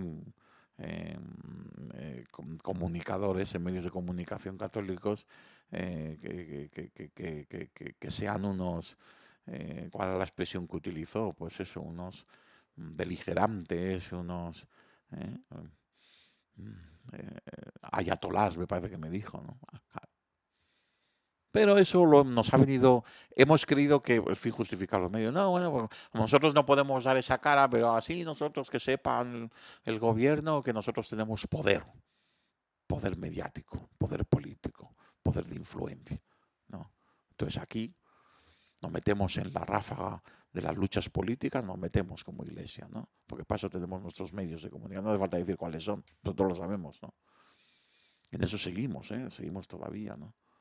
No, esto es contrario completamente a esta propuesta de nueva evangelización y a esta eclesiología del Papa Francisco, ¿no? Eso no es iglesia, hospital de campaña para nada, ¿no? Una iglesia que es como un hospital de campaña es una iglesia que está llamada a curar las heridas de esta humanidad maltrecha. Y esto cambia la prioridad de las preguntas de la evangelización y se pone colocar no como única, sino como primera pregunta esta: ¿cuántas heridas abiertas habrá en nuestras sociedades que no hayamos intentado curar? Esta es la pregunta. La pregunta es no, ¿cuántos hemos conseguido que se bauticen o que se casen por la iglesia o que reciban el sacramento de la confirmación? ¿O cuántos hemos conseguido que vengan más a misa los domingos? No. Esa pregunta no nos la van a hacer como evangelizadores al final de la vida, ¿no? En la tarde de la vida, nos dice San Juan de la Cruz, nos examinarán en el amor, no en los resultados pastorales, entendidos así. Pero sí que nos preguntará por la evangelización, claro, porque nos va a preguntar cuántas heridas abiertas habrá en nuestras hayamos curado. Eso sí nos lo pueden preguntar. Porque eso es sembrar, no recoger, eso es sembrar. Y por tanto, anteponer esta pregunta a lo de cuántos han desarrollado algún proceso de iniciación cristiana, cuántos van a misa o no frecuentan el resto de sacramentos. Y esto significa que una iglesia que antes de nada cura es una iglesia que no venda las heridas sin haberlas curado, no despacha a nadie con un discurso memorizado, ni tampoco hurga en las heridas con un mensaje moralizante que no respeta ni los procesos ni los tiempos de las personas. Claro, uno no va a un hospital de campaña, a la iglesia a un hospital de la campaña para que le riñan, ¿no? Para que, mira, yo tengo esta herida en mi vida. Ah, sí, a ver, déjame ver, meto el dedo y le hago daño, ¿no? No, hombre, tampoco curar, vendar sin curar. Ah, bueno, vale, muy bien, espérate que te pongo una venda. Con 4 respuestas tópicas y nos lo quitamos de encima. No, hay que curar. Eso lleva procesos, eso lleva pero curar. No, ni vendar sin curar, ni hurgar en la herida. Algunas cuestiones que forman parte de la enseñanza moral de la Iglesia quedan fuera del contexto que les da sentido. El problema mayor, esto es literal de Evangelii Gaudium, número 168. El problema mayor se produce cuando el mensaje que anunciamos aparece entonces identificado con esos aspectos secundarios que, sin dejar de ser importantes por sí solos, no manifiestan el corazón del mensaje de Jesucristo. Porque más que como expertos en diagnósticos apocalípticos u oscuros jueces que se afanan en detener todo peligro o desviación, es bueno que puedan vernos como alegres mensajeros de propuestas superadoras, custodios del bien y la belleza que resplandecen en una vida fiel al Evangelio. Esto es. No estamos llamados a discursos apocalípticos, ¿no? A detectar todos los males, ¿no? Bien. Ya sé que estoy fuera de tiempo. Bueno, vamos a ver si vamos más rápido. Una iglesia hospital de campaña es aquella que opta claramente por una de las dos lógicas que recorren toda la historia de la iglesia: marginar y reintegrar. Esta es la lógica que ha mantenido siempre la iglesia, ¿no? O la tentación de marginar o la vocación a reintegrar, ¿no? El camino de la Iglesia desde el Concilio de Jerusalén en adelante es siempre el camino de Jesús, el de la misericordia, el de la integración. El camino de la Iglesia es el de no condenar a nadie, pero siempre y difundir la misericordia de Dios a todas las personas que piden de corazón sincero. Porque la caridad verdadera siempre es inmerecida, incondicional y gratuita. Entonces hay que evitar los juicios que no toman en cuenta la complejidad de las diversas situaciones y hay que estar atentos al modo en que las personas viven y sufren a causa de su condición. Se trata de integrar a todos. Nadie puede ser condenado para siempre porque esa no es la lógica del Evangelio. La iglesia que sueña Francisco es una iglesia más pobre, más libre, más amable. Es una iglesia que ama, que sirve, que es toda misericordia, que denuncia el mal, pero no condena a nadie, que no solo dialoga, sino que se postra ante todos porque en todos reconoce a su Señor, ¿no?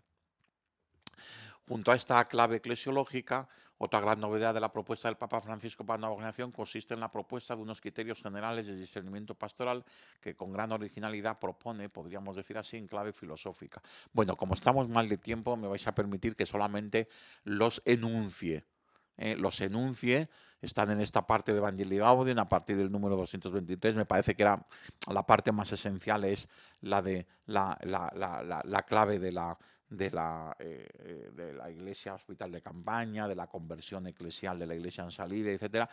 Estas son unas claves filosóficas, 4, que han sido muy comentadas, que siempre ha tenido Jorge Mario Bergoglio, porque frente a los que han dicho que no tenía la capacidad intelectual que otros papas, hombre, Benedicto XVI destaca, pues porque, bueno, pues seguramente pasará a la Iglesia como un padre, casi como un padre de la Iglesia, bueno, pues evidentemente, porque es que destacaba no solamente en el contexto de la Iglesia Católica, sino en el contexto de la intelectualidad de todo el mundo, ¿no?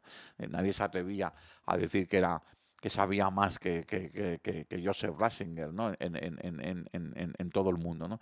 Pero quitando esa excepción, no, podemos decir que desde luego no está a un nivel inferior, no ha estado a un nivel inferior intelectualmente, tanto desde la filosofía como desde la teología, el Papa Francisco, que Juan XXIII, que Pablo VI, que Juan Pablo II, en absoluto, ¿no?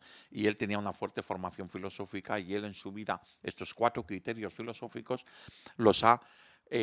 ha hecho una lectura no solamente teológica, sino pastoral de gran alcance y aparece en el Evangelii Gaudium explicados de un modo pues muy divulgativo y muy claro, ¿no? Los menciono solamente: el tiempo es superior al espacio, por tanto nada de ansiedad, pero sí convicciones claras y tenacidad. El tiempo es superior al espacio, lo relaciona directamente con la evangelización. Bien, esto tiene mucho que ver con el acompañamiento, tiene mucho que ver con la mistagogía. No entro en esto porque si no, no. Esto tiene mucho que ver con los procesos, ¿no? Con Amoris Laetitia, con la novedad de Amoris Laetitia, con el escándalo en relación con Amoris Laetitia. El tiempo es superior al espacio, porque ahí la clave está en el tema de los procesos, ¿no? Sobre todo en Amoris Laetitia, sobre todo con las personas con situaciones matrimoniales irregulares, con todo esto. Bueno, pasamos. La unidad prevalece sobre el conflicto, fundamental, ¿no? La unidad prevalece sobre el conflicto.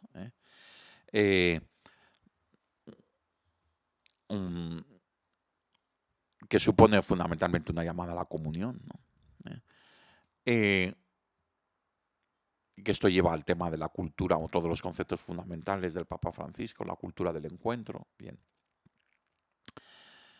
a una visión de cuál es el diálogo de evangelizador con la increencia, la indiferencia y la presidencia religiosa, ¿no? Ni del lado del sincretismo, ni del lado del combate ideológico, que renuncian ambos a la interculturalidad, ¿no? Sino a la cultura del encuentro, ¿no? Tercero, la realidad es más importante que la idea, ¿no? Esto también es importantísimo, no caer en una ideologización, ¿no? Primero es la realidad histórica, la realidad de las personas, la realidad de las situaciones, ¿no? En la realidad encontramos mucho más lo que Dios nos quiere decir, la manera de entender la palabra de Dios, que a través de muchas elucubraciones y de muchas ideas, ¿no? Bien, las ideologías, etcétera. El todo es superior a la parte, esta ya sería la cuarta, ¿no? El todo es superior a la parte, eso también es fundamental, ¿no? Esta visión de la universalidad en todos los sentidos, ¿no? Bien. ¿Qué significa para la evangelización en general? Esto del todo, bueno, pues eh, mm, significa fundamentalmente aplicar la evangelización el criterio del bien común, ¿no? Que es uno de los 4 principios de la doctrina social de la Iglesia. Bien. ¿Cuál es entonces la nueva evangelización que propone el Papa Francisco? Con esto ya terminamos. Se fundamenta en una robada eclesiología, esto es la síntesis, que define y orienta a la Iglesia con 2 prioridades. Como Iglesia en salida, que vive para la misión, no para sí misma, y como Iglesia hospital de campaña, que es antes madre que maestra. Y se realiza prioritariamente a través del encuentro con el hombre de hoy en las periferias geográficas y existenciales que abordaremos más adelante. Y se orienta a través de algunos criterios básicos de discernimiento: el tiempo superior al espacio, la unidad prevalece sobre el conflicto, la realidad es más importante que la idea y el todo es superior a la parte. Bueno, pues muchísimas gracias. Como os decía al principio, esta sesión 19, perdón, sesión 19, pregunta 35, la hemos grabado esta misma mañana, por tanto no hay posibilidad de diálogo, no escribáis nada en el chat porque no estoy para contestaros, porque estaré en el funeral esta tarde del Papa Francisco, y únicamente quería deciros que bien nos viene, que ha sido providencial tratar justo este tema, cuál es la propuesta de nueva acción de Francisco. Vamos a seguir hablando de él en las próximas sesiones, pero qué bien nos viene, ¿no? Y qué providencial ha sido, pues precisamente que haya servido esto para dar gracias a Dios por estos 12 años del pontificado del Papa Francisco. No más ni menos que cuando hemos dado gracias a Dios, sobre todo los que somos más mayores, por los pontificados que hemos vivido, ¿no?